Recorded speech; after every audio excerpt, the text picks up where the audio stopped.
එතකොට මම ඔයාලට පේනවා මම මෙතන අරන් තියෙන ඔක්කොම dry ingredients. හැම එකක්ම වියලි 3-5 වර්ග. ඉතින් මේක හදාගන්න හරියම ලේසියි. මේකට යන්නේ විනාඩි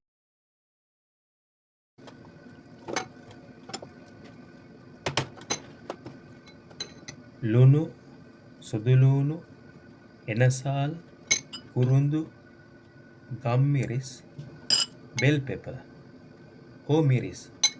මේ හැම එකෙන්ම මේ චිකන් එක මැරිනේට් කරගන්නවා.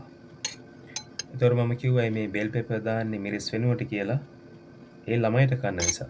ඒ අයට සැරට. හැබැයි ඔයාලට ගොඩක් සැරට මිරිස් කන්න ඕන නම් මිරිස් මේ හැඳි දෙකමාරක් වුණත් දාලා ඉන්න එපා. මොකද රසත් තියෙනවා මේ චිකන් බාබිකියු එකට. අම්මගේ අවන් එක අංශක 200ට දාන්න කලින් මම මේක හොඳට කලවම් කරලා තවත් බාබිකියු සෝස් හොඳට ස්ටේක් කරනවා. සමහරලාට මේ